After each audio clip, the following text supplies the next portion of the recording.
Hello, everyone. Today we're going to be going over chapter 4, which is verbal messages. So the first thing we want to talk about is language. So language is a system of symbols used to communicate. We kind of think of language, we probably think of language as just these overarching ideas like English, Spanish, French, those kinds of things. And we'll talk about that in a second, and that is language. But language is a little bit more complex than just thinking of it as, a type of language. So like I said, it's a system of symbols, and symbols can just basically mean words, phrases, different things like that, used to communicate. So we use language to do several things. First, to label. So like you saying a book is a book, that's labeling something, right? So we can communicate about it. But we label, we compare, we learn, and we judge things. And so language is also based on an exchange of utterances. And utterances just means that you're putting together these symbols in a way with pauses. And that means something to someone, meaning that like right now I'm speaking to you, but there's but it's all bound together. All the words or all the symbols that I'm putting together are bound together with pauses. So you know which, like there's breaks, right? There are breaks with words so you understand what they are, but also it allows for turn taking. So like I put sentences together and then I might pause, or there's the silence for you to exchange words back with me if we were having a conversation. So here are some components of verbal language. So there's 3, the first one being lexicon, and that is the collection of words and expressions that we use. And we'll go deeper into that, but basically thinking about like if you use the word dog to express a dog, like you to refer to the actual physical thing of a dog.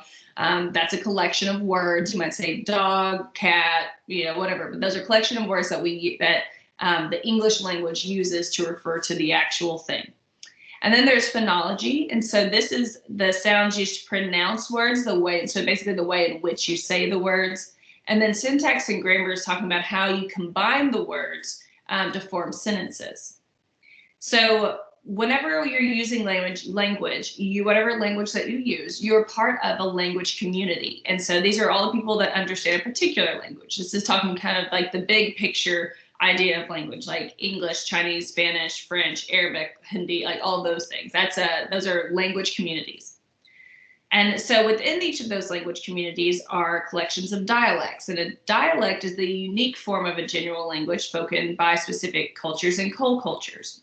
So when you think about that, like there's overarching English, but then we speak a little bit different. Like if you're from England, the way in which you speak English is going to be a little different. That's going to have a different dialect than if you were from America and speaking English, right? Those are 2 different ways, like the way that you say things, the way you say the word selections that you choose, how you put the sentences, everything's going to be slightly different from England to America, even though we both speak English, right? So then that puts you as part, like that breaks it down a little further into what's called speech communities. So these are smaller groups that speak a common dialect. So I kind of broke that into England and America, but you could even go further and say like, if you're from Minnesota, you're probably going to speak a little differently than you would if you were from Arkansas, right? There's just a difference there. Even down to, I've met a lot of people from the north, like the Midwest, and they might call our state, what do they call it? Arkansas. I'm like, excuse me? Arkansas, right? But that's just differences in dialects for our smaller speech communities. So again, you're part of a language community. That's kind of the big picture, but then you also are part of what are called speech communities, so smaller communities within that larger language community. And then there's also the idea of idiolect. And so this is your own unique way that you pronounce things, the grammar you use and the syntax you use. And this is just like your particular way of speaking. There's certain people that have very obvious idiolects and they sound very different, but it's just the way that you communicate, the way that you say things. And we all say things a little bit differently just because we're all unique, right? I think a lot about someone like Kevin Hart, the comedian actor. He has a very specific idiolect. Like I could be not watching the TV and hear him and I know that it's him just by his voice tone, the way he speaks, how he puts sentences together, all of those things. Okay, so then here's some characteristics about language that we should understand. First, language is arbitrary. And so what that means is that there's no real connection between the word that we create and to represent the thing. And I know that sounds kind of confusing, but like this, like book, you know, B-O-K, book. That really has no connection to this actual thing, right? If you think about it. Someone just decided that that was going to be the word for that, and therefore we use it. It's just like dog. Someone just said, okay, the letters D-O-G is going to say dog, and that's going to be the name for the four-legged animal, right? That was what makes it arbitrary. And it can change though, right? It can change between different languages. Like what dog, you know, is the chosen symbol by English-speaking communities, but then el perro is dog in Spanish, right? And they chose a different symbol or different letters to create a different symbol to represent a dog, right? So you can see how it's arbitrary, meaning that it's not necessarily connected to the actual thing. It's just a symbol that we've decided represents that thing so we can communicate about it. So the main things that we need to understand though is that it must be for a word must be recognized by the members of a language or speech community, meaning that like when someone was creating the word dog, people around whoever created that word up had to accept that as the word, right? We had to say, okay, this is a word that we're all going to embrace as meaning dog, so we can all communicate about this. So you have to kind of recognize it and agree upon that word. And then also, I was going to say different speech communities within a language community may use different words to represent the same phenomenon. So like England versus America, if you're speaking, even though we're part of a language community of English, we're going to say it differently. So like, you know, I might say going to the bathroom, and if you're from England, you might say going to the loo, right? So you see it's different for the speech communities, even though we're all in a particular language community. All right, language is also abstract, meaning that, I mean, vague is kind of a bad word, but it's not exact, right? So when we're communicating with others, we want to try to be a little bit more concrete, because what this is meaning is you can say, oh yeah, I need to go, you know, I need to go take care of I can't come out tonight, or I can't go eat after class because I got to go take care of my pet. Okay, but you did that's kind of abstract because we don't know, like, okay, what kind of pet do they have? Do they have a cat, dog, fish, snake, I don't know, hamster? I don't know what kind of dog you have. So there are kind of a pet you have, but then you say, oh, I have to go take care of my cat. Okay, cool, but that still is, even though it's a little bit more concrete, right? By concrete, I mean like specific. It's still not, it's still abstract because I really don't know. If I don't know your cat, I don't know what kind of breed it is, what its temperament, you know what I mean? It's not very descriptive. So language is very abstract. It can mean a lot of things. And then language changes over time. So, you know, there's certain words that just over time, either it's just not necessary. Like we don't really say cassette tape anymore because we don't really use it, right? So it just kind of dissipates. It might also change, like, or the meaning of a word might change.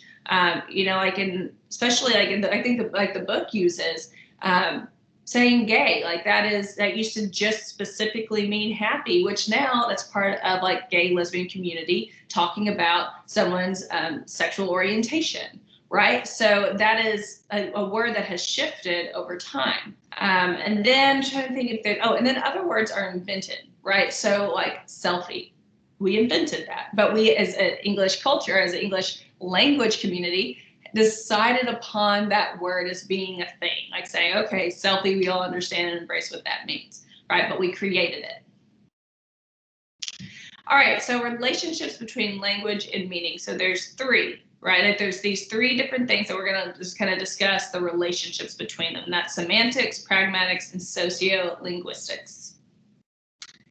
All right, semantic meaning. So this is derived from the words themselves and how they are arranged into sentences. So this is talking about the actual words you select. One's ability to express oneself and understand others is limited by the size and accuracy of one's vocabulary. I remember when I went to grad school, that was something that I really I realized I was able to do. I started learning all these new words just because we had to read so much, and I would read a new word and think, I've always tried to say this, in about a million ways, but this is like one word to specifically say exactly what I've been trying to say this whole time. And it was cool. Like the more words that you learn, that you understand, the better you can express yourself, right? Like right now I'm teaching my son words, and I have a book that has different feelings. Like it has a picture of kids' faces and a word. So like might be happy, and it has a kid like, and the next one might say mad, and the kid's going,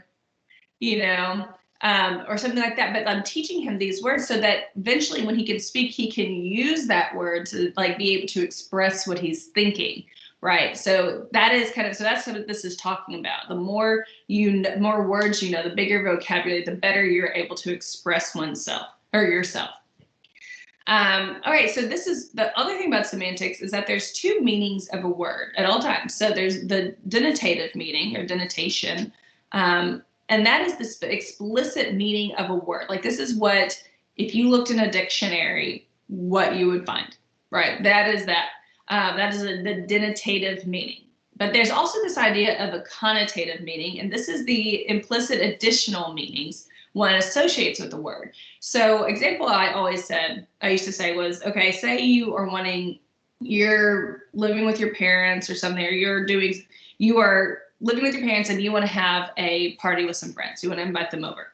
But your parents are probably going to say no or your caregivers are going to say no because, they don't like parties.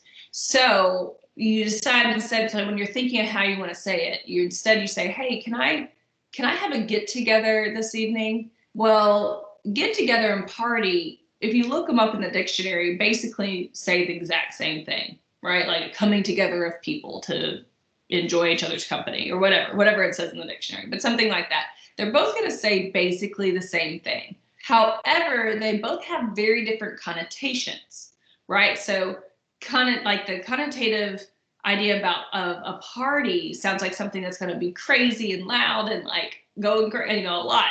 Whereas a get together sounds calm and, a little bit more relaxed and that kind of thing. So maybe, if it's not your parent, maybe it's like your kids saying this to you, and imagine that if they say, hey, can I have a party or can I have a get together? If they say get together, you're probably going to lean towards that a little bit more, right? Just because that sounds so different, even though they are the same thing, they have the same denotative meaning, but the connotation is so different. Okay, so use specific, concrete, and familiar language. So this is kind of talking about how language can be abstract, right? So, I think this skipped, okay, sorry, I think this was not where I wanted to be, but that's okay. So guidance for improving semantics. So first you use specific language. This is talking about like being abstract. You want to be more specific in what you're talking about. So specific language, so precise words that clarify semantic meaning.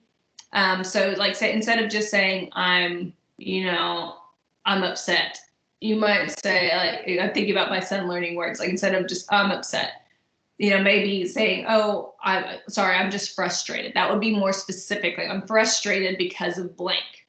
So that's going to help you be more concrete. So it's going to clarify. Clarifying is great too, because sometimes we say things and we think other people know what we mean, but it's not what we necessarily mean. And so we want to clarify things. So like saying I'm upset, as if I'm talking to my husband, I go, oh, I'm just upset. And just leave it at that. He might think I'm upset at him. That he doesn't know if that means like, are you mad? Are you frustrated? So I might say, sorry, I'm just frustrated. I just didn't get as much work done today. It's not you. I wish I would have done more today. That way, that would be using concrete and specific language. I'd be using words to clarify what I mean, right? So we want to use specific, concrete, and then also familiar language. We want to use language that we know the other person is going to understand. That's going to help them better understand our message, because if they don't know what the word means, they might be a little confused. So then use descriptive details and examples. So again, this is where you want to try to use descriptions to clarify, like what I was just saying a second ago. I'm just frustrated because I didn't get enough work done today. I'm giving a more detailed, giving more detailed descriptions of what I said before. Oh, I'm upset I'm not upset at you. I'm just frustrated that I didn't get enough work done. That is being descriptive. And then demonstrate linguistic sensitivity. So use inclusive words when you talk. So, and then also you want to think about inclusive language, like not applying things by sex, race, or anything else. So basically, like instead of just saying he or she, like he or she might say they, or you might try to use words that incorporates everyone. You might also, by the linguistic sensitivity, you want to make sure that you're being respectful to others in the way you say stuff. It's also nice to sometimes use things like we and us versus you and I. That's going to be more inclusive as well. That's something, actually, before I go on, that's something I think about with my son. It's right now like saying like we, instead of just saying you can't touch blank, I say we can't, because I can't, like a hot stove. We can't touch a hot stove. I say that so he knows that I'm with you. We both cannot touch this hot stove. Why? Because it's hot, and something hot will hurt us. Right. So that is me teaching him, but also trying to be a little bit just more inclusive and thinking about linguistic sensitivity. All right, pragmatic meaning. So understanding a message related to its conversational context. So this is going to change across speakers and situations. Basically, what this is talking about is like this idea of speech acts. So utterances of a verbal message and what it implies about how the listener should respond. So like if somebody says, okay, so if somebody says to you, pass the potatoes. If you're at dinner with somebody, pass the potatoes. Okay, that's a demand, like pass the potatoes. Probably not the way that you would want to be told to do that. But someone might say to you, would you mind passing the potatoes? Now that's framed as a question, right? But it's actually asking the same exact thing. Like it's still asking, because it'd be weird, right? If you like just didn't do it. Like if you're like, oh no, I won't. that would be strange. You wouldn't do that. You would just, typically someone's just like, oh yeah, sure, and they just give that to you. So that's what it's talking about, like the verbal message of what it implies about how the listener should respond. So that's telling me how I want you to respond. Also, this is something that you want to think about the book. Let me go over to that page. So I like on page 49, it says under pragmatics, to discover pragmatic meaning, we ask ourselves, what is the speaker doing by saying these words to me right now? So like, what are they doing? What are they wanting from me? So what are they doing in the situation? What is the context in which they're saying? So like it gives an example of someone on the phone, and it says his name's Harry. And there he gives examples of 3 phone calls. On the first one, it's Harry and he says the car won't start.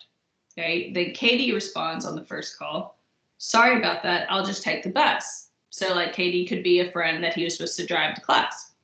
Okay, so then phone call 2, Harry, the car won't start. Okay, then this customer service representative, where's the car, sir? Should I send a tow truck? Okay, and then phone call 3, Harry, the car won't start. And this is, now he's talking to the previous owner who recently sold the car to Harry. Wow, that never happened to me, but I told you I was selling the car as is. All right, so you see he said the same exact thing in each of those 3 scenarios, but the response was different. Why? Because what was the speaker doing? You know, like the speaker may have been like at his house and calling his friend he usually takes to class, and in that context, she understood, oh, okay, that's fine, I'll take the bus. Because why? He didn't say, hey, Katie, my car won't start, I can't take you. He just said, my car won't start. So she obviously knew this car can start, I cannot go. So anyways, so you can tell depending on the situation, the context is going to change what the speaker is trying to convey to the listener. Okay, so here's some guidelines. So first you want to say, make sure to tell the truth, obviously, whatever you're saying things. Hang on, let me make sure I don't miss something else I want to give an example of. Okay, yeah, so the next one. Okay, so yeah, so tell the truth, provide the right amount of information. So sometimes you don't need a ton of, like, my car won't start to Katie, or whatever her name was. Was it Katie? Yeah. So, you know, my car won't start to Katie. She doesn't need to know everything. Like, he didn't need to go into, I think it might be the carburetor. I'm not really sure. I'm looking at it right now. Everything's kind of smoky and blah, blah. Like, She doesn't need all that, right? She's probably trying to get ready for class, and now she's got to go run to the bus. So really not the right time for all that information. So think about what is the right information to get. Relate the message, the topic being discussed. Always kind of relate it back to what it, like if you're talking about something, it's good to relate it back to what you are, the overall topic that's being discussed in the moment. And then, like, I guess it gives an example of, so like the sister, like a sister comes in and says like, hey, can you go get mom? And the brother says, I have a big test tomorrow, and that's it. Okay. You could also just say, I have a big test tomorrow, so I really need to study right now. Can you go get her? Because I can't really necessarily. So that might be good, like, to relate it back to the topic. And then acknowledge when a message violates a guideline. So meaning that if these are the guidelines, you know, if you're going to change the topic, if your message is going to completely go away from the topic being discussed, say so. Say like, hey, to change the topic, blank. You know, or like just allow people to understand that you are switching now so they can keep on the same page as you. And then assume the best first. So sometimes people don't respond in the way that you expected them to when you said whatever your verbal utterances were. And sometimes that can upset us. But the best, kind of like what I've talked about before, like my husband asked me if I'm okay and I'm not okay. And I go, I'm fine. You know what I mean? Like, and then he's like, okay, moving on. He didn't understand what I meant by my verbal utterance just then, right? But I had to assume the best because at the end of the day, I didn't say exactly what I was meaning. That's one specific example. But, you know, you want to think about just whatever reason, however they respond. Sometimes it's just strictly because they don't realize that you're wanting them to respond a different way, right? All right, sociolinguistic meaning. This is meaning that varies according to the norms of a particular culture or co-culture. So this is like really lends to some different misunderstandings. And this is because people are different when it comes to what they mean with words. So the book talks about several different just kind of rules that you want to understand. So the first is, this is on page 51. First, cultures have norms that assign meaning to specific words and combinations of words that may be different from their semantic meaning. And what that's talking about is saying something like pretty or handsome. They both are talking about someone being physically appealing, but like in America, or you know, we say usually pretty with referring to a woman and handsome referring to a man. Right. So you can see like that is something the culture has kind of put a meaning on a word, even though that's not technically associated with that word. And then let's see. I think is this on the bottom? Okay, yeah. So that's kind of what that's talking about. That has to do with idioms, so expressions whose meanings are different for literal meanings. Let me move this so I can see that. And so this has to do with idioms. So expressions whose meanings are different from the literal meanings associated with words, like I just explained. I think there's another example of an idiom would be something like if someone said the test was a piece of cake, that's an expression, an idiom for meaning like it was easy, right? It was a piece of cake, it was easy. Or it went well, or it was good. I don't know how you would want to take that meaning. But imagine if you were learning the English language. That's kind of difficult, right? I mean, you'd be like, if you were learning the English language and someone said it was a piece of cake, you're going to get confused and go, what? Why was it a piece of cake? I don't understand. All right, so you can see how culture has created these idioms that have specific meanings.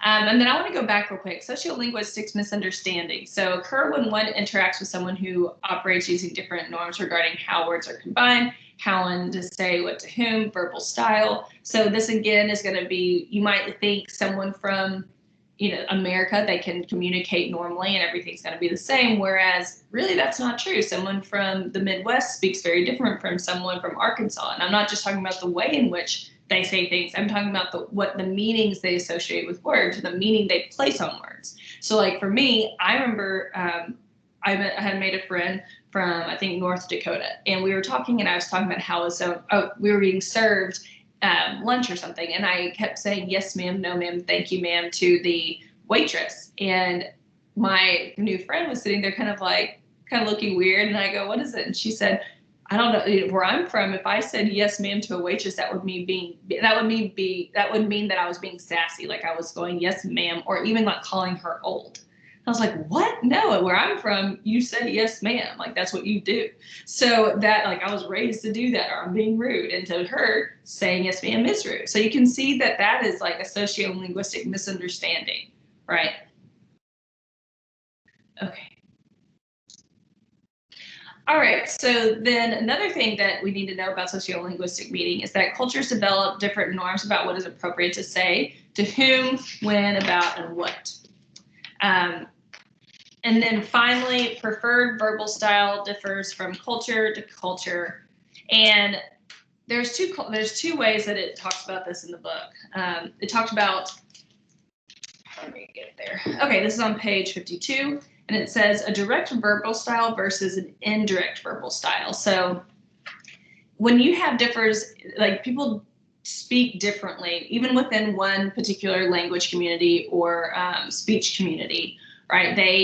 They're still going to be different. They have different ways they express themselves. So they have a preferred verbal style. And so the direct verbal style and indirect verbal styles are referring to someone that is very direct and say what they mean, and that's how they understand language. But then there's other people that kind of have a roundabout way of going about things. So in the book, it gives an example of three guys that all live together and they're wanting to go home for Thanksgiving. So they're talking about taking, like, say, Sam's the one who has a car, and so they're wanting to ride with him. Both roommates are wanting to ride with him to go back home and go to Thanksgiving.